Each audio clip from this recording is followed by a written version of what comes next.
இது துவங்குகிறது. வரவேற்புரை ஆற்றுவதற்காக ஆலந்தூர் கோ மோகனரங்கம் தமிழியல் ஆய்வு மையத்தின் இயக்குனர் ஐயா முனைவர் கோ பாட்டழகன் அவர்களை அன்பு பாராட்டி அழைக்கிறோம். சென்னை பல்கலைக்கழகம் தமது இலக்கியத்துறையும் கவிஞர் முனைவர் ஆலந்தூர் கோ மோகனரங்கம் தமிழியல் ஆய்வு மையமும் இணைந்து நடத்துகிற படைப்பிலக்கிய வரலாற்றில் நீதிபதி மு. புகழேந்தி என்ற கருத்தரங்கிற்கு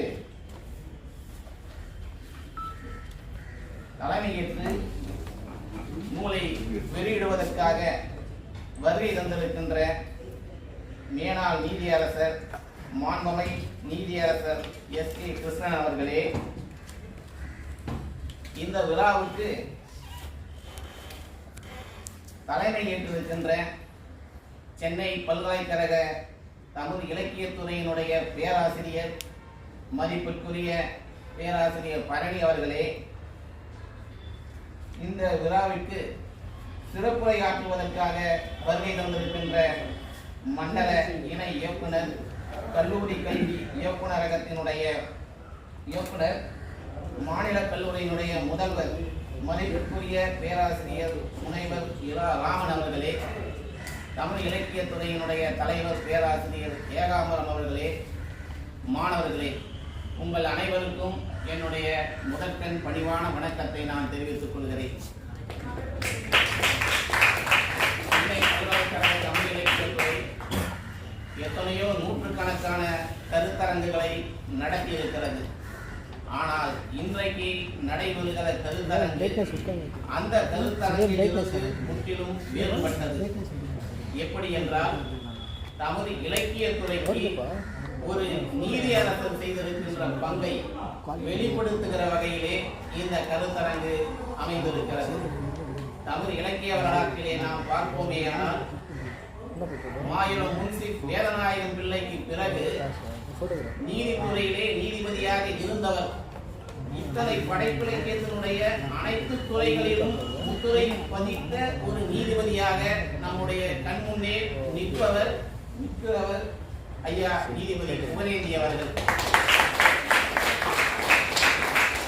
மரபு இலக்கியம் சார்ந்து தம்முடைய படைப்புகளை அவர் படைத்திருக்கிறார் என்றால், இலக்கிய வரலாறு கூர்ந்து இன்றைக்கு நோக்கி அவருடைய பணிகளை பதிவு செய்வதற்காக இந்த கருத்தரங்கம் நடைபெறுகிறது. சென்னையிலே நடைபெற்ற வெள்ளத்தை மையமாக கொண்டு வெள்ளத்தாண்டவம் என்ற ஒரு மகா காவியத்தை அவர் இயக்கியிருக்கிறார்.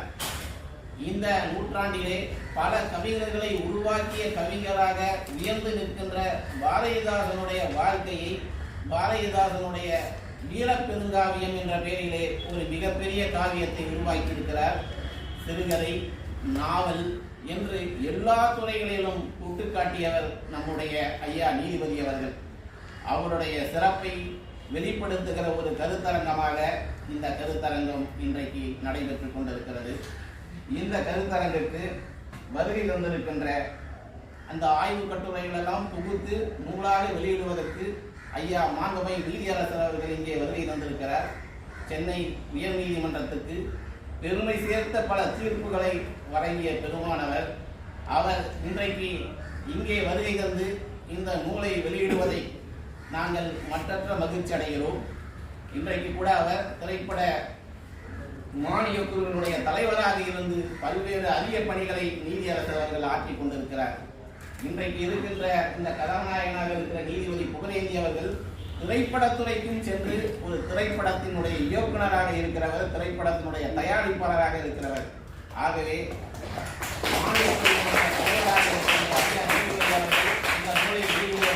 மிக பொருத்தம்.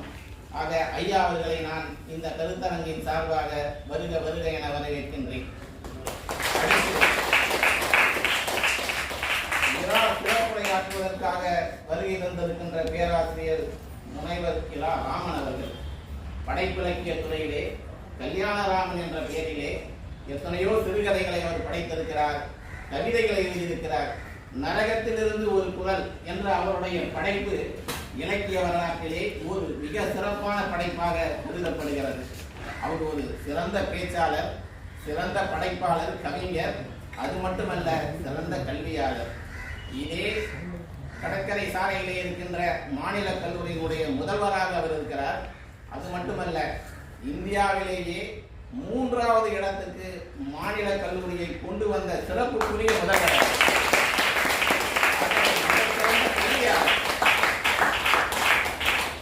ஜானகிராமனுடைய படைப்பு இலக்கியத்தில் ஆண் மாந்தர்கள் என்ற தலைப்பிலே அவர் முனைவர் பட்டம் பெற்றிருக்கிறார். கிறிஸ்துவ கல்லூரியினுடைய மாணவர். அத்தகைய சிறப்பு பெற்ற ஒருவர் இன்றைக்கு சிறப்புரையாற்றுவதற்காக இங்கே வருகை தந்திருக்கிறார். அவரையும் நான் வருக வருக என வரவேற்கின்றேன்.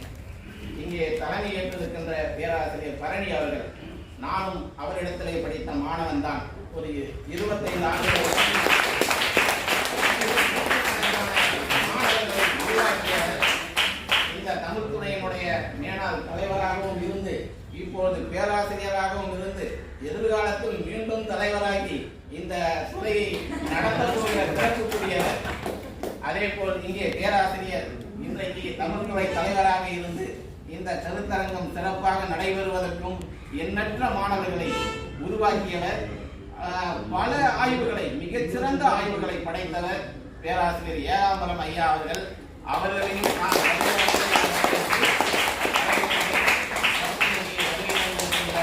மாணவர்கள், உதவி பேராசிரியர்கள், பெரியோர்கள் என அனைவரையும் வருக வருக என வரவேற்று அமைகிறேன். நன்றி, வணக்கம். படைப்பிலக்கிய வரலாற்றில் நீதிபதி மு. புகழேந்தி என்கின்ற நூல் தற்போது வெளியிடப்படுகிறது. இந்த நூலினை ஐயா மேனாள் நீதியரசர் மாண்புமை எஸ்.கே. கிருஷ்ணன் அவர்கள் வெளியிட மாநில கல்லூரியினுடைய மாண்புமை முதல்வர் ஐயா முனைவர் ராமன் அவர்கள் பெற்றுக்கொண்டு சிறப்பிக்கிறார்.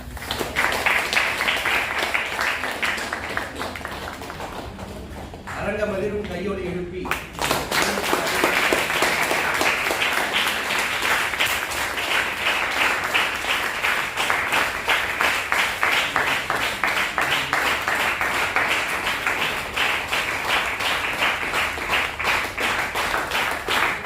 விழா சிறப்புரை ஆற்றுவதற்காக சென்னை மாநில கல்லூரியின் முதல்வர், தமிழ்நாட்டு அரசின் கல்லூரி கல்வி இயக்ககத்தின் மண்டல இணை இயக்குனர் முனைவர் ஐயா ரா. ராமன் அவர்களை சிறப்புரையாற்ற அன்போடு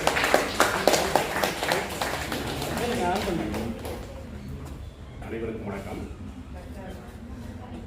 ஓங்கிய சிறப்பின் உயர்ந்த கேள்வி மாங்குடி மருதல் தலைவனாக என்று புறநானூறு பேசுவது போல இங்கே மேனாள் நீதியரசர் எஸ்.கே. கிருஷ்ணன் ஐயா அவர்கள் தலைமையிலே இந்த கருத்தரங்கம் தொடங்குவது என்பது மிகவும் பொருத்தமான ஒரு நிகழ்வு. முன்னாள் நீதியரசர் புகழேந்தி அவர்கள் எழுத்துத்துறையில் பல்வேறு முயற்சிகளை செய்து பார்த்திருக்கிறார். 70 வயதை கடந்த நிலையிலும் தொடர்ந்து ஒவ்வொரு ஆண்டும் ஒரு நூலை, குறைந்தபட்சம் ஒரு நூலையாவது அவர் கொண்டு வந்து கொண்டிருக்கிறார். நான் விரைவாக அவருடைய நூல் பட்டியலை பார்த்தபோது பார்வை ஒரு பல்கலைக்கழகம் என்று ஒரு கவிதை நூலுக்கு தலைப்பட்டிருக்கிறார். 1989 வந்த நூல். கிட்டத்தட்ட 35 வருடங்கள் கடந்துவிட்டன. ஒரு வித்தியாசமான சொல்லாட்சி. நேற்று இரவிலிருந்து என்னுடைய மனதில் அந்த சொற்கள் அப்படியே ஓடிக்கொண்டிருக்கின்றன. பார்வை ஒரு பல்கலைக்கழகம், பார்வை ஒரு வரம் என்று நாம் சினிமா பாடலை வந்து பார்த்துருக்கோம். ஆனால் பார்வை ஒரு பல்கலைக்கழகம் என்று அவர் எழுதுகிறார். கல்வியின் மீது அவருக்கு இருக்கக்கூடிய ஈடுபாடு. அவர் எழுதிய அந்த நாவலையும், வைர நிலாந்த என்கிற அந்த நாவலையும் நான் விரைவாக பார்த்தேன். முழுதாக அதை படிக்க வாய்ப்பு கிடைக்கவில்லை. அதிலும் கூட கல்விக்கான ஒரு ஏக்கம், ஒரு சிறந்த கல்வியை நம்முடைய கிராமப்புற மாணவர்கள் எப்படியாவது பெற்றுவிட வேண்டும் என்கிற ஒரு மனத்துடிப்பு பதிவாகி இருப்பதை நான் பார்க்கிறேன். பாரதிதாசனிலே தோய்ந்த ஆழ்ந்த பற்றுடையவராக இருக்கிறார். அது ஒரு தமிழாசிரியராக எங்களுக்கெல்லாம் ரொம்ப பெருமிதமாக இருக்கக்கூடிய ஒரு நிகழ்வாக அதை நான் பார்க்கிறேன். திசை கண்டேன், வான் கண்டேன், உட்புறத்து செறிந்தனவாம் பளப்பளவும் கண்டேன். திசை கண்டேன், வான் கண்டேன், உட்புறத்து செறிந்தனவாம் பளப்பளவும் கண்டேன். யாண்டும் அசைவனவும் நின்றனவும் கண்டேன். மற்றும் அழகுதனை கண்டேன், நல் இன்பம் கண்டேன். பசையுள்ள பொருளிலெல்லாம் பசையவள் காண், பழமையினால் சாகாத இளையவள் காண், நசையோடு நோக்கடா எங்கும் உள்ளான், நல்லழகு வசப்பட்டால் துன்பமில்லை என்று பாவேந்தர் எழுதுகிறார். எங்கள் நண்பர் ஜெய் கணேஷ் வந்திருக்கிறார், பேராசிரியர் ஏகாம்பரம் இருக்கிறார், பழனி ஐயா இருக்கிறார்கள். இவர்களுக்கெல்லாம் தெரியும் இந்த பாடல் இயற்கையை குறிக்கிறது என்று சொல்லலாம், அழகை குறிக்கிறது என்று சொல்லலாம், அதற்கு மேலாக இது தமிழையே குறித்து நிற்கிறது என்றும் நாம் சொல்லலாம். பசையுள்ள பொருளிலெல்லாம் பசையவள் காண், பழமையினால் சாகாத இளையவள் காண் என்கிற இந்த வரிகள் இருக்கிறதே, இது 2000 வருட தமிழ் இலக்கிய வரலாற்றில் வேறு யாரும் எழுதாத வரிகள். பாரதிதாசனுடைய தனி முத்திரை பதித்த வரிகள் இவை. பழமையினால் சாகாத இளையவள் என்று கன்னி தமிழை அவர் அப்படி அடையாளப்படுத்துகிறார் என்று சொல்லலாம். ஆனால் புகழேந்தி ஐயா அவர்களுடைய இந்த உரை விளக்கத்தை, திருக்குறளுக்கான உரை விளக்கத்தை படித்த பிறகு நான் நேற்றிரவு ஒரு புதிய பொருளை இந்த பாடலுக்கு கண்டுகொண்டேன். இது திருக்குறளையும் சொல்லுகிறது. பசையுள்ள பொருளிலெல்லாம் பசையவள்கான், பழமையினால் சாகாத இளையவள்கான் என்று சொல்லுகிற போது திருக்குறளையே ஒரு பெண்ணாக உருவகப்படுத்தி அது சொல்லுகிறது என்கிற அளவிற்கு திருக்குறளினுடைய மாண்பை இந்த புதிய உரை விளக்கத்திலே அவர் எழுதியிருக்கிறார். திருக்குறளுக்கு எத்தனையோ உரைகள் உண்டு. ஒரு பழைய நம்முடைய பாடலில் சிலப்பதிகாரத்தை, மணிமேகலையை, நம்முடைய சைவ சித்தாந்தத்தினுடைய தனிப்பெரும் நூலை, இன்னும் ஒரு 4-5 நூல்களை சேர்த்து இவைகளெல்லாம் தனி நூல்கள், மாண்புடைய நூல்கள் என்று சொல்லுகிற போது அதிலே பரிமேலழகர் உரையையும் சேர்த்து இதுவும் தண்டமிழுக்கு சாரம் வழங்குகிற நூல் என்று பழைய புலவர்கள் சொல்லி இருக்கிறார்கள். திருக்குறளினுடைய பரிமேலழகர் உரைக்கு அவ்வளவு சிறப்பு உண்டு என்று சொன்னால், எத்தனையோ உரைகள் இன்றைக்கும் வந்திருக்கின்றன. அவர்களுடைய உரை கிட்டத்தட்ட 500க்கும் மேற்பட்ட பதிப்புகளை கண்டிருக்கிறது என்று சொல்லுகிறார்கள். அந்த இடத்தில் நின்று கொண்டு திருக்குறளுக்கு புதியதாக ஒருத்தர் உரை வகுக்க வருவது என்பதே அவருடைய மாபெரும் துணிச்சலை காட்டி நிற்கிற ஒரு செயல்பாடு. ஏனென்றால் ஆயிரக்கணக்கானவர்கள் செயல்பட்டுக் கொண்டிருக்கிற ஒரு தளம் அது. அந்த தளத்தில் எனக்கு புதிதாக சொல்வதற்கு செய்திகள் இருக்கின்றன என்று சொல்லி அவர் வந்து நிற்கிறார். நான் அந்த அவருடைய பெயரே ஒரு தமிழ் இனத்தினுடைய ஒரு மாண்புகளை சொல்லுகிற ஒரு பெயர். ஒரு காவியத்தை வெண்பாவில் பாட முடியும் என்று உறுதி செய்த முதல் தமிழ் புலவன் புகழேந்திதான். வெந்தருகன்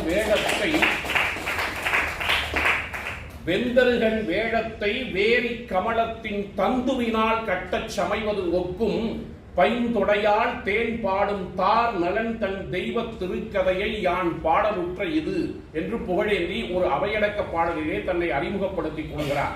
வெறிபிடித்திருக்கிற ஒரு யானை, தெருவிலே ஓடிக்கொண்டிருக்கிறது வெறிபிடித்த ஒரு யானை.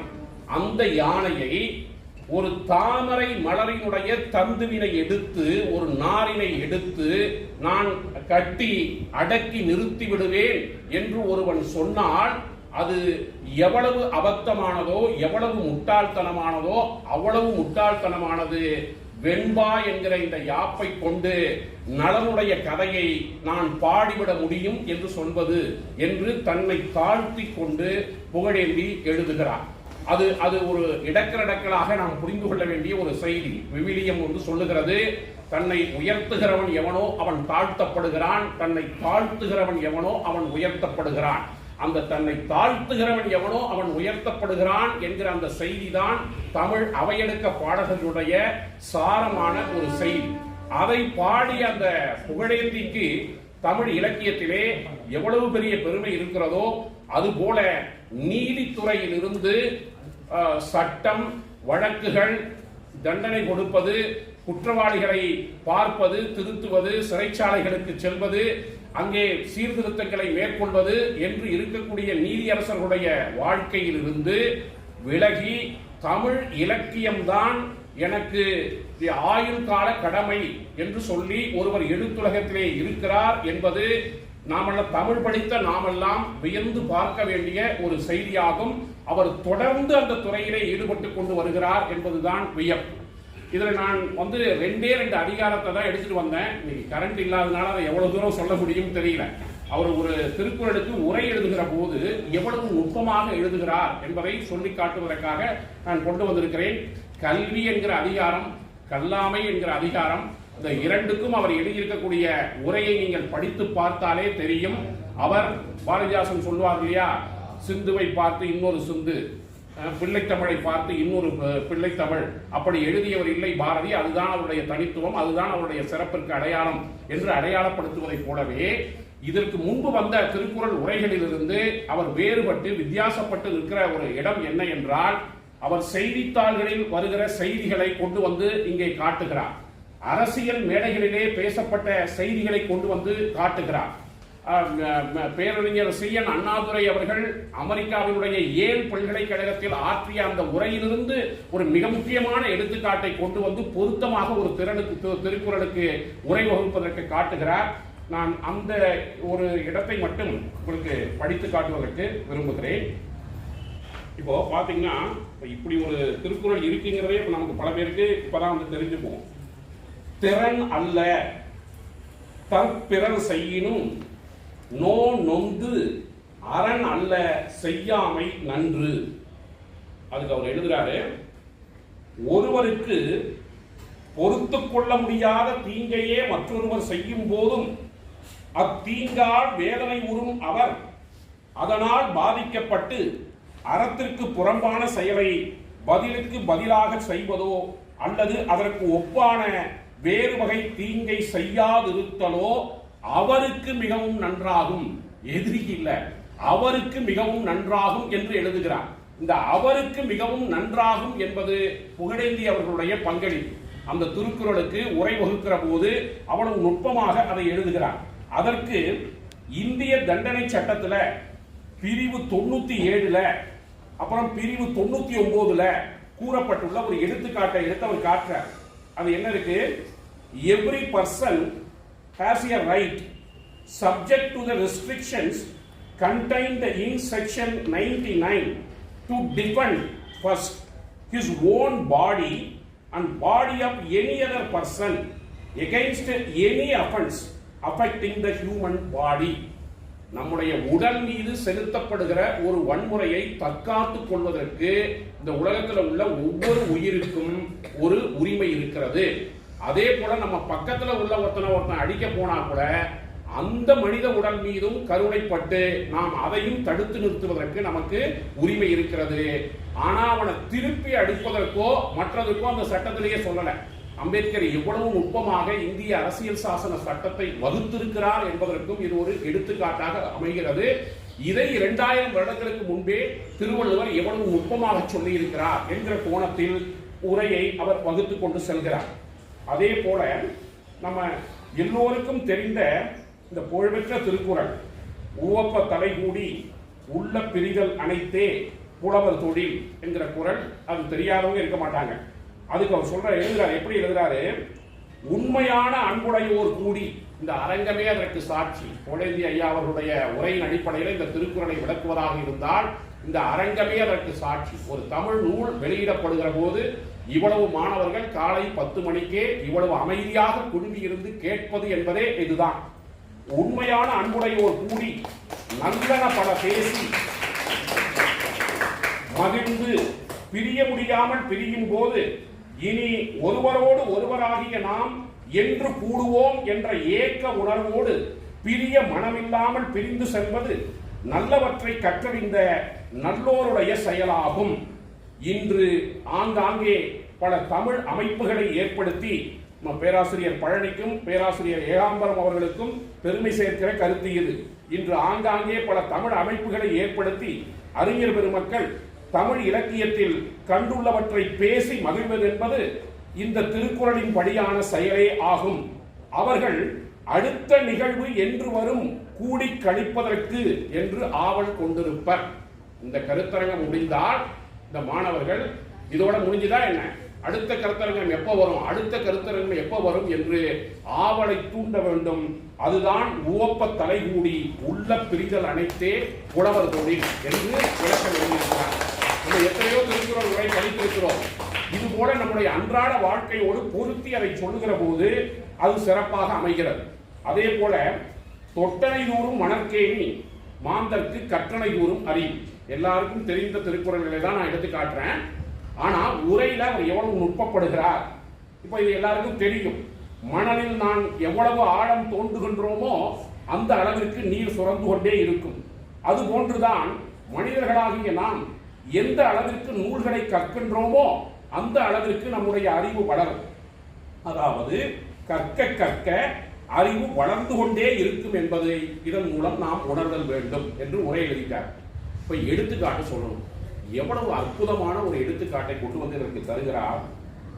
அமெரிக்கா ஏல் பல்கலைக்கழகத்தில் ஆங்கில வார்த்தையான பிகாஸை 3 முறை வைத்து ஒரு வாக்கியம் சொல்ல முடியுமா என்று கேட்டதற்கு no sentence can start with because is a conjunction என்று அமெரிக்க ஏல் பல்கலைக்கழகத்தில் கிட்டத்தட்ட 60 வருடங்களுக்கு முன்பு பேரறிஞர் சி.என். அண்ணாதுரை அவர்கள் உரையாற்றினார். அதை கொண்டு வந்து இங்கே அவர் காட்டி சொல்லுகிறார். மற்றொரு முறை லண்டன்ல, இது நமக்கு தெரியும், இந்த பிகாஸ் என்பது திராவிட இயக்க மேடைகள்ல 15 வயதுல இருந்து நான் கேட்ட ஒரு தொடர் தான் அது தெரியும். ஆனா இந்த தொடர் நம்ம அவ்வளவு பேருக்கு நிறைய தெரியாது. இதுவும் அண்ணா சொன்னதுதான். லண்டன்ல அவர் பேசியதிலிருந்து இன்னொரு முறையை காட்டுகிறார். லண்டனில் ஒரு முறை ஒரு மாணவர் கம்ப்ளீட் என்ற வார்த்தைக்கும் பினிஷ் என்ற வார்த்தைக்கும் என்ன வித்தியாசம் என்று கேட்டதற்கு அண்ணா எவ்வளவு அழகா சொல்றாரு பாருங்க. If you married a good girl, then your life is complete. சரியா? ஒரு நல்ல பெண்ணை நம்ம திருமணம் செய்து கொண்டு விட்டோம்னா நம்முடைய வாழ்க்கை முழுமை பெற்றுவிடும். If you married a bad girl, your life is finished.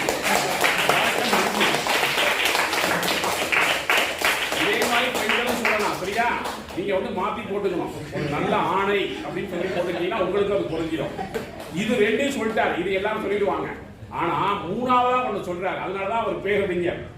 And if the good girl has seen you with a bad girl, then your life is completely finished. ஒருத்தர் வந்து கேள்வி கேட்கிறார், கம்ப்ளீட்டுங்கிறதுக்கும் பினிஷ்ங்கிறதுக்கும் என்ன வேறுபாடுன்னு. இது ஒரு ஆசிரியர் சொல்வதை போல அவரை விட அழகா எப்படி சொல்றாரு. முதல்ல பினிஷ்ங்கிறதுக்கு என்ன அர்த்தம் ஒரு சென்டென்ஸ் சொல்லிட்டார்.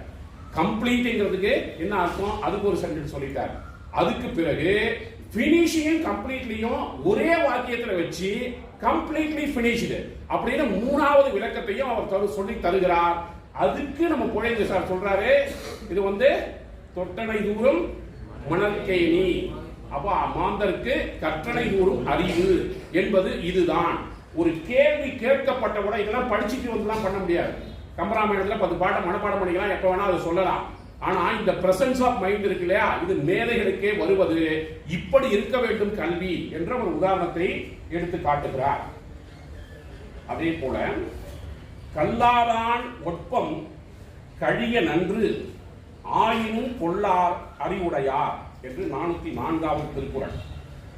நூல்களை கல்லாதவனுடைய கருத்து இயற்கையாக நன்றாகவே அமைந்திருப்பினும் நூல்களை கற்றறிந்தோர் அவன் நூல்களை கல்லாதவன் என்பதை அறிந்து தம் நிறைந்த அறிவால் அதை ஏற்றுக்கொள்ள மாட்டார்கள். பழனி சாப்பியோ ஏகாம்பர சாப்பியோ நம்ம இளமாறன் ஜெய்கணேஷ்கே பேசினோம்னா அவங்க என்ன சொல்லுவாங்க, நம்ம சொல்றத இது தொல்காப்பியர் சொல்லியிருக்காரா, இதுக்கு வந்து இளம்பூர்ணர் வந்து உரை மேற்கோள் காட்டியிருக்காரா, நச்சினார்க்கினியர் காட்டியிருக்காரான்னு சான்றுகளை கேட்பாங்க. அதுலயும் அகச்சான்றுகளை ரொம்ப கேட்பாங்க, ஒத்துக்க மாட்டாங்க. அப்போ ஏனென்றால் தன் கருத்திற்கு நூல்களின் ஆதாரத்தை காட்டுவதற்கு அவனால் இயலாது. நூல் அறிந்த அறிஞர்களுக்கு ஆதாரம் முக்கியம். இதை சொல்லிட்டு சொல்றாரு, விளக்கம் சொல்றாரு. நூல்களை கற்றறிந்தோர் கல்லாதவர் ஆயினும் நல்ல கருத்துக்களை சொன்னால் அதை சிந்தித்து ஏற்றுக்கொள்ளுதல் அவர்களுக்கு பெருமை தரும். அவர்கள் எவரையும் மதித்து அதற்கேற்ப நடந்து கொள்ள வேண்டும். அதுவே கற்றறிந்தோருக்கு பெருமை. இல்லை என்றால் அது அவர்களின் அகந்தையை வெளிப்படுத்திவிடும். எனவேதான் இதுக்கு பிறகு நாடோடி மன்னன் திரைப்படத்தில் இடம்பெறுகிற ஒரு பாடலை கொண்டு வந்து காட்டுறார். உண்மையாவே நான் சொல்றேன், ஏகாம்பரம் சாருக்கு வந்து சோதித்து பார்க்கட்டும். இப்போ எனக்கு இந்த கல்லாரான் ஒட்பம் கழிய நன்று ஆயினும் கொள்ளார் அறிவுடையாருங்கிறது அதுல உள்ள ஒவ்வொரு சொல்லும் புரியுது. ஆனா அதை படிச்ச உடனே டக்குன்னு படிச்சுன்னு பொருள் கண்டிப்பா புரியல, உறுதியா புரியல நமக்கு. ஆனா இவர் சொல்ற இந்த பாட்டை கேட்டுட்டா இந்த திருக்குறளை நாம மறக்கவே மாட்டோம் வாழ்நாள்ல. நாடோடி மன்னன் திரைப்படத்தில் எம்ஜிஆர் பாடுவதாக உள்ள பாடலில் இந்த கருத்து வலியுறுத்தப்பட்டிருப்பதை காணலாம். ஒரு ஒப்பீட்டு நோக்கு, அறிஞர்கள் ஏற்றுக்கொள்ளுகிறபடி தன்னுடைய வாதத்தை வைப்பது. கல்வி கற்றோம் என்ற கர்வத்திலே இன்பம் கண்டவர் உண்டோ சொல் என் தோழா. என்ன கேட்கிறான் பாருங்க, கல்வி கற்றோம் என்ற கர்வத்திலே இன்பம் கண்டவர் உண்டோ சொல் என் தோழா. எனக்கு 100 பாரதியார் பாட்டு தெரியும். நான் மட்டும் ஒரு தனி ரூம்ல உட்கார்ந்து 100 பாட்டையும் திருப்பி திருப்பி சொல்லிட்டு இருந்தா எனக்கு மகிழ்ச்சி வந்துருமா? அப்போ எதனால் மகிழ்ச்சி? கல்லாத பெயரை எல்லாம் கல்வி பயில செய்து காண்பதில்தான் இன்பம் என் தோழா. திராவிட இயக்கத்தினுடைய அடிப்படையே தொடுகிற ஒரு பாட்டு அது. கல்லாத பெயரை எல்லாம் கல்வி பயில செய்து காண்பதில்தான் இன்பம் என் தோழா. நான் படித்த அந்த பாரதியார் 100 பாட்டை இங்க ஒரு 100 பேர் உட்கார்ந்து இருக்கிற போது, நீதியரசர் இருக்கிற போது, அவருக்கு முன்பு சொல்லி காட்டுகிற போது, நீங்கள் கைத்தட்டுகிற போதுதான் அந்த உணர்வு எனக்கு ஒரு மகிழ்ச்சி எனக்குள்ள வந்து சேரும் என்று அந்த திருக்குறளுக்கு அவ்வளவு அழகாக அவர் உரை கண்டு காட்டுகிறார். அதே போல அவர் நுட்பமாக எழுதக்கூடியவர். மேற்பிறந்தார் ஆயினும் கல்லாதார் கீழ்பிறந்தும் கற்றார் அனைத்து இலர்பாடு என்று 409வது திருக்குறள் அமைந்திருக்கிறது. கல்லாமை அதிகாரத்தில் ரொம்ப கருத்து சொல்கிற போது இன்றைய காலத்துக்கு பொறுத்த மாதிரி சொல்லலைன்னா தப்பாயிடும். அதுக்கு எவ்வளவு அழகா அவர் எழுதுறாரு. இந்த மேற்பிறத்தல் கீழ்பிறத்தல்ங்கிறது என்ன? அதை குடிப்பிறப்பு, சாதி பிறப்பு அப்படின்னா வர்ணாசிரமம் பக்கத்தில் போயிடும். அதிலிருந்து விலகி ரொம்ப கூர்மையோடு அவர் எப்படி எழுதுறாருன்னா, கற்காதார் செல்வம் மிக்க உயர்ந்த குடியில் பிறந்தவராயினும் செல்வம் இல்லாத தாழ்ந்த குடியில் பிறந்த கற்றாரினும் பெருமை உடையவர்களாக கருதப்பட மாட்டார்கள். இந்த மேற்பிறத்தல் கீழ்பிறத்தலுக்கு செல்வம்னு ஒரு முன்னோட்டம் அவர் போட்டார். செல்வத்தால் வசதியானவர்கள், செல்வம் இன்மையால் வறுமையிலே இருக்கிறவர்கள். அப்ப அந்த மாதிரி பொருள் படுற போது அந்த குறளுக்கு ஒரு அழகான புது பொருள் கிடைத்து விடுகிறது. கற்காதார் செல்வம் மிக்க உயர்ந்த குடியில் பிறந்தவராயினும் செல்வமில்லாத தாழ்ந்த குடியில் பிறந்த கற்றாரினும் பெருமை உடையவர்களாக கருதப்பட மாட்டார்கள். நம்ம புறநானூர்லயே இருக்கு, மேற்பால் ஒருவன் கற்பின் அப்படின்னு சொல்லி நம்ம அறிவுடையுடைய பாட்டிலேயே நம்ம அது பார்க்கிறோம். அதுபோல மூத்தோன் வருக எண்ணாது அறிவுடையவன் ஆவது அரசும் செல்லும் என்று அந்த புலவன் எழுதியிருக்கிறான். இப்படி பல்வேறு இலக்கிய ஒப்பீடுகளை, அன்றாட வாழ்க்கையில நடக்கக்கூடிய சம்பவங்களை, இன்னொரு திருக்குறளுக்கு அவர் எழுதுற போது நான் வேகமா சொல்றேன், யூடியூப்ல ஒரு காட்சி வருகிறது. அதாவது ஒரு பெண்ணு ஒரு தினத்தந்தியில ஒரு செய்தியில படிக்கிறாங்க. ஒரு பெண் வந்து மாதவிடாய் அவளுக்கு, அது ஏதோ நடந்து வருகிற போது களைப்புல வந்து அவளுக்கு ரத்தம் வந்து விடுகிறது. அவன் கட்டியிருக்க அந்த புடவையெல்லாம் ரத்தமா இருக்கு. தன்னுடைய ஒரு இதை சட்டையை கட்டி அவளுடைய இடுப்பை சுத்தி கட்டி அவளை கொண்டு போய் ஒரு கல்ல உட்கார வைக்கிறான். ஒரு ஆட்டோ டிரைவர் அங்க வராரு. தன்னுடைய சட்டையை கட்டி இந்த பணியாளருக்கு கொடுக்கிறார். ஏன்னா நீ பணி செய்யணும்பா, உன் சட்டையை கொடுத்துட்ட, நீ போட்டு செய்ய, நான் வந்து என்னுடைய கடமையை பார்க்கிறேன். அதாவது எளிய மனிதர்களிடத்துல எவ்வளவு கருணை இருக்கிறது, எவ்வளவு மனிதநேயம் இருக்கிறது என்பதை அந்த திருக்குறளுக்கு உரை எழுதுகிற போது ஒரு அன்றாட நடப்பியல் செய்தி, தினத்தந்தியில வந்த செய்தியை எடுத்துக்காட்டி விளக்குகிறார். ஆகவே இந்த மாதிரியான திருக்குறள் உரை அவர் வந்து இன்னும் எனக்கு ஒரு இது என்ன ஏக்கம் அவர்கிட்டன்னா, சில திருக்குறள்களுக்கு விரிவாக எழுதியிருக்கிறார். நல்லா 20 வரி 30 வரி எழுதியிருக்கிறார். சில திருக்குறள்களுக்கு 3 வரி 4 வரியிலேயே முடிச்சிடுறாரு. அதை மறுபடியும் ஒரு புதுப்பித்து எல்லா திருக்குறள்களுக்குமே உதாரணங்களோடும் நடைமுறை வாழ்க்கை சம்பவங்களோடும் எழுதி முடிக்க வேண்டும் என்ற வேண்டுகோளை மட்டும் வைத்துக் கொண்டு சொன்னது போல ஓங்கிய சிறப்பின் உயர்ந்த கேள்வி மாங்குடிய மருதன் தலைவனாக இருக்கிற ஒரு அரங்கம் இது. நீங்கள் எல்லோரும் தமிழ் படிக்கக்கூடிய மாணவர்கள், திருக்குறள் என்பது நம்ம முன்னாடியே சொன்னது மாதிரி அது ஒரு தமிழுக்கு ஒரு கண் போன்றது. இந்த திருக்குறள் கல்வியை நாம் மேலும் மேலும் வளர்த்துக் கொள்வதற்கு நீதிபரசர் புகழேந்தியை போன்றவர்கள் தொடர்ந்து தொண்டு செய்ய வேண்டும் என்று வேண்டி கேட்டுக்கொண்டு விடைபெறுகிறேன். நன்றி. சிறப்பான நூல் குறித்த ஆய்வுரை வழங்கிய ஐயா அவர்களுக்கு நன்றி.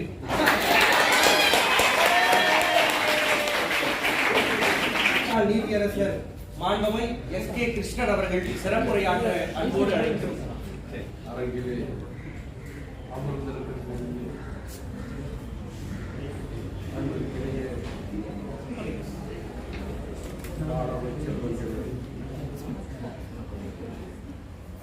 பேராசிரியர் பெருமக்களே, இந்த நிகழ்வுக்கு வருகை தந்து அமர்ந்திருக்கக்கூடிய தமிழ் மொழியின் மீது கற்றுக்கொண்ட ஆராய்ச்சியாளர்கள் உங்கள் அனைவரையும், மேடையிலே அமர்ந்திருக்கக்கூடிய பெருமதிப்பிற்குரிய நீதிபதி, நூல் ஆசிரியர், கவிஞர், திரைப்படத்துறையிலும் தன்னுடைய பெயரை பதித்து வைத்துக் கொண்டிருக்கக்கூடிய அருமைக்குரிய புகழேந்தி அவர்களுக்கு என்னுடைய முதல் மரியாதையை நான் செலுத்திக் கொள்வதிலே மிகவும் மகிழ்ச்சி அடைகிறேன். அவர் அருகிலே அமர்ந்திருக்கக்கூடிய பேராசிரியர் பழனி அவர்களுக்கும் பேராசிரியர் ஏகாம்பரம் அவர்களுக்கும் என்னுடைய வாழ்த்துக்களை நான் தெரிவித்துக் கொள்கின்றேன். எனக்கு முன்னாலே பேசி சென்றிருக்கக்கூடிய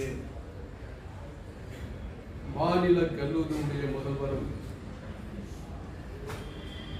தமிழ் ஆராய்ச்சியாளருமான பேராசிரியர் ராமன் அவர்கள் இங்கே அருமையானதொரு விளக்கத்தை நீதிபதி புகழேந்தி அவர்கள் எழுதிய புத்தகங்களினுடைய விளக்கத்தை இங்கே விரிவாக குறிப்பிட்டு அவருடைய ஆராய்ச்சி அறிவுக்கு ஏற்ற வகையில் அருமையான ஒரு விளக்கத்தை தந்து சென்றிருக்கிறார்கள். எனவே அவருக்கும் என்னுடைய வாழ்த்துக்களை நான் தெரிவித்துக் கொள்கிறேன். அருமைக்குரிய நீதிபதி புகழேந்தி அவர்கள் தன்னுடைய எழுத்தாற்றல் திறமையின் மூலம், கவி திறமையின் மூலமும், கற்பனை திறமையின் மூலமாக சிந்தனை திறமும் கொண்டு தன்னுடைய இளம் வயதிலேயே கவிதைகளை எழுதுகின்ற ஆற்றல் பெற்றவராய் இருந்து வந்திருக்கிறார் என்பதை அவர் எழுதிய பாரதிதாசனுடைய வீர காவியத்தை படிக்கின்ற பொழுது என்னால் அறிய முடிந்தது. அவர் எழுதிய அந்த வீர காவியத்தை படிக்க படிக்க தெவிட்டாத ஒரு இனிமை போன்று அவர் சேர்த்திருக்கின்ற அந்த கவியினுடைய தன்மைகள் உன்னதமான முறையில் அமைந்திருக்கிறது என்பதை நான் உணர்ந்து மகிழ்ந்தேன். பாரதிதாசன் அவருடைய அந்த வீர காவியத்தை எழுதுவதற்கு முன்பாக கவிஞர் புகழேந்தி அவர்கள் அவருக்கு மிக நெருக்கமான அன்புக்குரிய அவருடைய கவி ஆற்றலை பாராட்டிய நீதியரசர் மோகன் அவர்களை வாழ்த்தியும் இறை வணக்கத்தையும் வாழ்த்தியும் அதற்கு பிற்பாடு தன்னுடைய தன்னை ஈன்றெடுத்த தாய் தந்தையரையும் வாழ்த்தியும் தனக்கு நட்பு பாராட்டிய அவருடைய நண்பர் பாட்டழகன் அவர்களை பற்றியும் குறிப்பிட்டு இன்னும் தன்னுடைய மகன்கள் ஆகியோரையும் முன்னுரையிலே குறிப்பிட்டு அவர் எழுதியிருக்கிறார். அவருடைய துணைவியாரை பற்றியும் எழுதியிருக்கிறார். இவற்றையெல்லாம் நான் படிக்கின்ற பொழுது அவர் எந்த அளவிற்கு அவர்களிடத்திலே அன்பு காட்டியிருக்கிறார், மரியாதை வைத்திருக்கிறார் என்பதை என்னால் அறிய முடிகிறது. வெள்ளப் பெருங்கடல் என்கின்ற அந்த நூலை எழுதுகின்ற பொழுது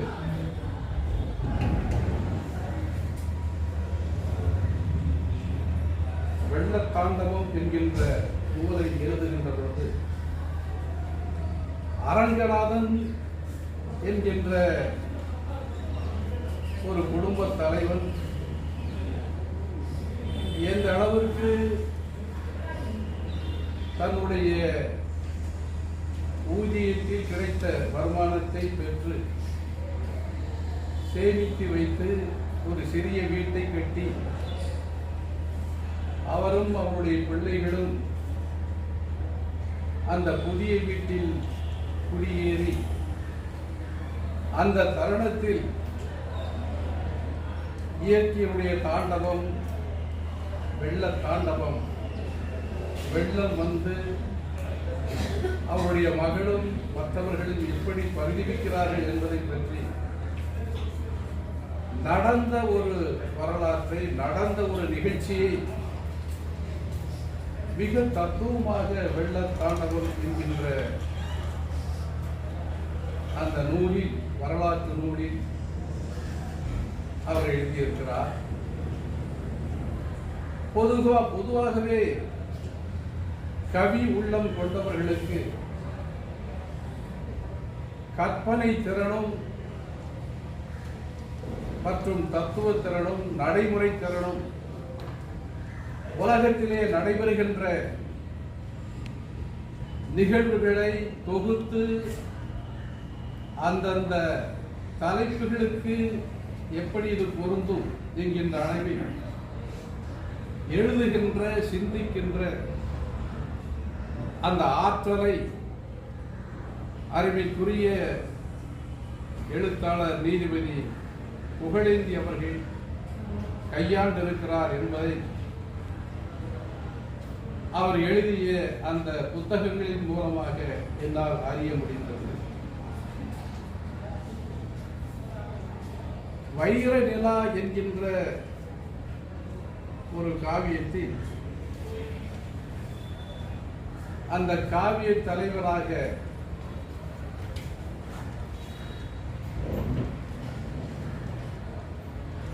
ராஜ நிலவன் என்கின்ற ஒரு கதாபாத்திரத்தை அந்த புத்தகத்திலே தன்னுடைய சிந்தனையில் வடித்திருக்கிறார். ராஜ நிலவன் பெயரை பார்க்கின்ற பொழுது ஒரு எவ்வளவு அழகான ஒரு பெயரை தன்னுடைய காவிய தலைவராக வைத்திருக்கிறார், காவிய தலைவனுக்கு வைத்திருக்கிறார் என்பதை நம்மால் அறிய முடிகிறது.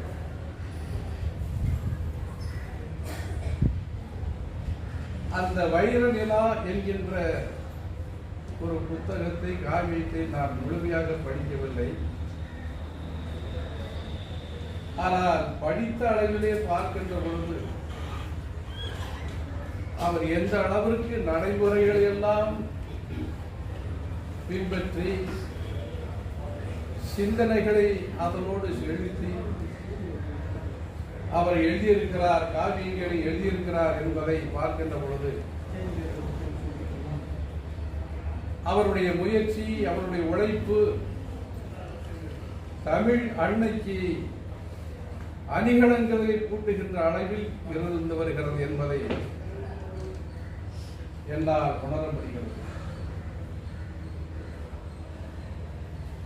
நீதிபதி புகழேந்தி அவர்களுக்கு நல்லதொரு இடத்தை தமிழகத்திலே இருக்கக்கூடியவர்கள், ஆளுகின்றவர்களாக இருந்தாலும் சரி, அது எந்த நிலையில இருந்தாலும் சரி, அவருக்கு கொடுக்க இதுவரை தவறி இருக்கிறார்கள் என்பதைத்தான் என்னால் கூற முடியும். அந்த அளவிற்கு அவருடைய வாழ்க்கையில் பெரும்பகுதியை தமிழ் அன்னைக்கு கொண்டு செய்கின்ற ஒரு பண்பாளராக அவர் வாழ்ந்து கொண்டிருக்கிறார் என்பதை என்னால் சொல்ல முடியும். எனவே எத்தனை இரவுகள் அவர் தூங்காமல் இருந்து சிந்தனைகளை கிளறி தத்துவங்களை எண்ணி பார்த்து உலகத்திலே நடக்கின்ற சம்பவங்களையும் தத்துவங்களையும் எப்படி தன்னுடைய காவியத்தில், கவிதையில் புகுத்துவது என்பதை அவர் எந்த அளவிற்கு தன்னுடைய நாட்களை கடத்தியிருப்பார் என்பதை பார்க்கின்ற பொழுது அவருக்கு என்னுடைய பாராட்டுதல்களை நான் தெரிவித்துக் கொள்வதை மிகவும் மகிழ்ச்சி அடைகின்றேன். ஏனென்றால் நானெல்லாம் எதுவும் செய்யாத ஒரு காரியத்தை, கடமையை தமிழன்னைக்கு அவர் செய்திருக்கிறார் என்பதை நான் உள்ளபடியே பாராட்டுகின்றேன். பாராட்டுதலுக்குரிய ஒரு இடத்திலே அவர் இன்னும் மேன்மையான ஒரு இடத்திலே இருக்க வேண்டும் என்பதைத்தான் நான் குறிப்பிடுகின்றேன். பொதுவாகவே தமிழ் அன்னைக்கு, தமிழ் இலக்கியத்திற்கு தொண்டு செய்கின்ற பேராசிரியர்களை, நண்பர்களை, அவர்கள் மீது எனக்கு ஒரு பற்றும் பாசமும் உண்டு. எதற்கு என்று சொன்னால், தமிழ் அன்னையின் மீது, தமிழ் மொழியின் மீது, தமிழ் பண்பாட்டின் மீது, தமிழ் இலக்கியத்தின் மீது போன்ற வைத்திருக்கக்கூடிய அந்த உணர்வின் காரணமாகத்தான், அந்த எழுச்சியுடைய எண்ணத்தின் காரணமாகத்தான் நான் அவர்களையெல்லாம் பார்க்கின்ற போது, அவர்களை சந்திக்கின்ற போது, அவர்களோடு பேசி உரையாடுகின்ற பொழுது என்னால் மகிழ்ச்சியை பெற முடிந்திருக்கின்றது. எனவே நான் செய்யாத காரியத்தை, கடமையை, கவி உணர்வை, எழுத்தாற்றல் திறமையை அன்பிற்குரிய புகழேந்தி அவர்கள் செய்து வருகின்றிருக்கிறார் என்பதற்காக நான் அவரை பாராட்டுகின்ற ஒரு கடமை எனக்கு இருக்கின்றது. அவரை மென்மேலும் உயர்ந்த இடத்திற்கு எடுத்துச் செல்கின்ற பொறுப்பும் கடமையும் தமிழ் ஆர்வம் மிக்க இளைஞர்களுக்கு, படித்த நண்பர்களுக்கு இருக்கிறது என்பதை இந்த நேரத்திலே நான் சொல்ல மிகவும் கடமைப்பட்டிருக்கின்றேன். நீதித்துறையிலே அவர் பணியாற்றினாலும் கூட அவரோடு நெருங்கி பழகுகின்ற வாய்ப்புகளை என்னால் பெற்றிருக்க முடியவில்லை. ஆனாலும் கூட அவர் அவருடைய கவித்திறனால், சிந்தனை ஆற்றலினால் நீதியரசர் மோகன் அவர்களிடத்திலே பரிவு கொண்டு, நட்பு கொண்டு பழகிய அந்த உணர்வை நான் பலமுறை கண்டிருக்கின்றேன். நீதியரசர் மோகன் அவர்களே இவருடைய கவித்திறமையும் சிந்தனை உணர்வையும் பாராட்டுகின்ற ஒரு பெரும் மனதை அவர் வைத்திருந்தார் என்பதையும் நான் அறிவேன். எனவே அந்த அளவிற்கு அறிஞர்கள் போற்றுகின்ற, சிந்தனையாளர்கள் போற்றுகின்ற, பெரும் பண்பாளர்கள் போற்றுகின்ற ஒரு பெரும் மனிதராக அன்பிற்குரிய புகழேந்தி அவர்கள் இருக்கிறார் என்பதை நான் பார்க்கின்ற பொழுது அவர் மீண்டும் மீண்டும் இது போன்ற காவியங்களை எழுத வேண்டும், படைக்க வேண்டும்.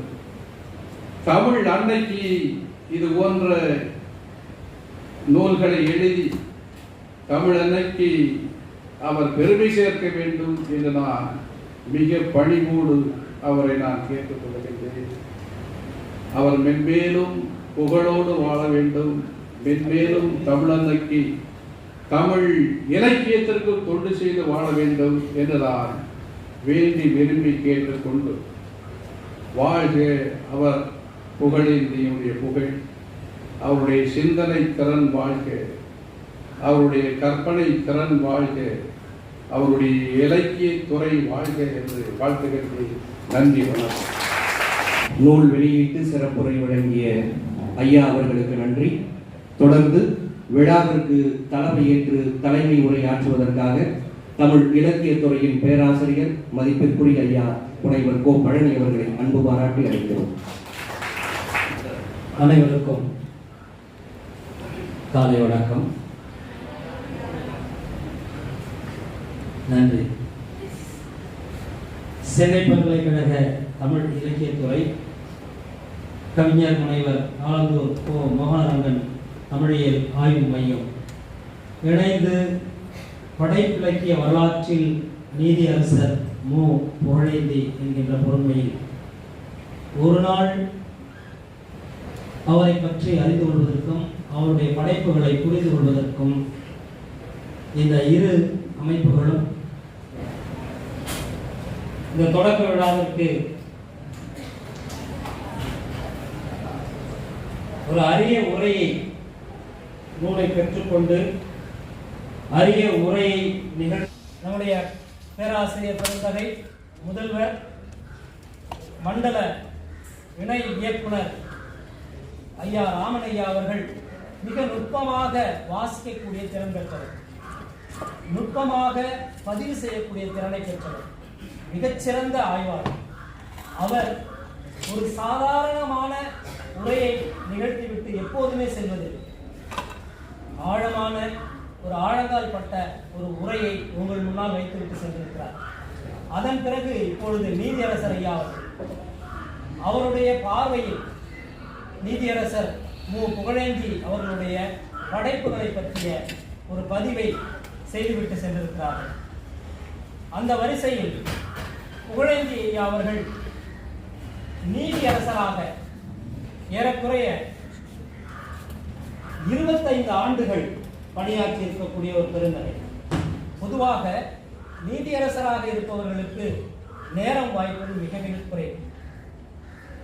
அது எவ்வளவு சிக்கு பிடிச்ச வேலை அப்படின்றது உங்களுக்கு தெரியும்.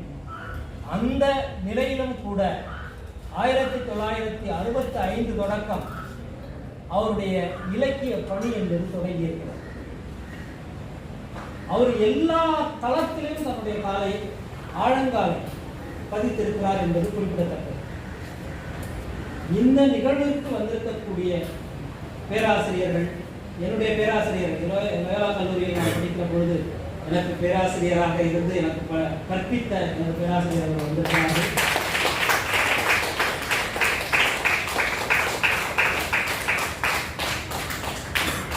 முனையப்பட்ட ஆய்வாளர்கள், மாணவ நண்பர்கள் அத்தனை பேரும் இந்த நிகழ்விற்கு வந்திருக்கிறீர்கள். உங்களுக்கு என்னுடைய வணக்கத்தை சொல்லி 1965 தொடக்கம் தமிழ் படைப்புகளை, மரபு கவிதைகளை, காவியங்களை, மரபு கவிதைகளை பயன்படுத்தி காவியங்களை படைத்திருக்கிறார், கவிதை படைத்திருக்கிறார், நாவல் படைத்திருக்கிறார், சிறுகதை, கட்டுரைகள், திறனாய்வு, ஆன்மீக கவிதைகள், நாடகம், திரைப்படம் பற்றி கூட சொன்னாங்க. வேத மாணவன் என்கின்ற ஒரு திரைப்படம் 2019 தான் வந்திருக்கு. நீங்கள் பார்த்துருக்கீங்களா எனக்கு தெரியாது. வேத மாணவன் என்கின்ற படத்தை இயக்கி தயாரித்து நமக்கு கொடுத்த பெருந்தகை தான் நீதியரசர் மு. புகழேந்தி அவர்கள். இவ்வளவு களத்திலும் செயலாற்றி கொண்டிருக்கக்கூடிய அவர் தொடர்ச்சியாக நம்முடைய ராமனையா அவர்கள் சொன்ன திருக்குறள் பணி மிக மிக முக்கியமானது.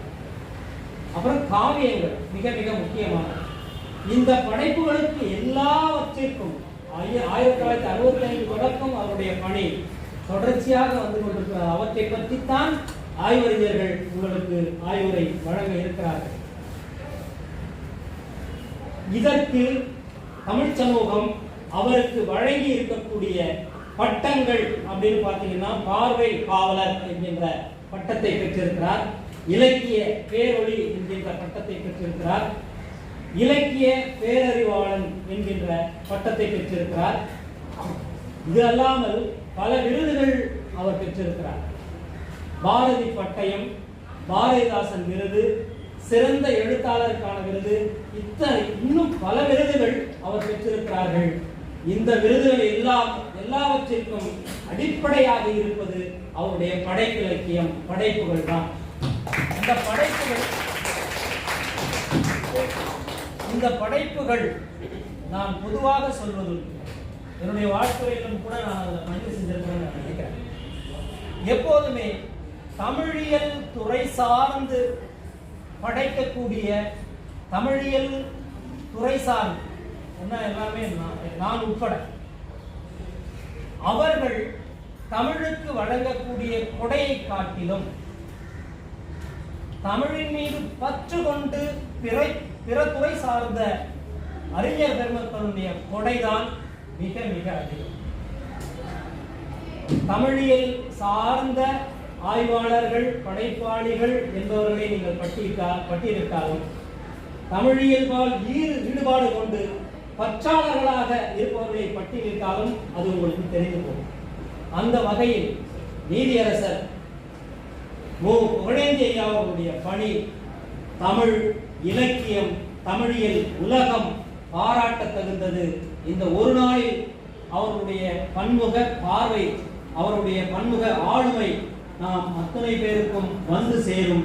அதற்கான ஆய்வறிஞர்கள் தான் இங்கே வந்திருக்கிறார்கள்.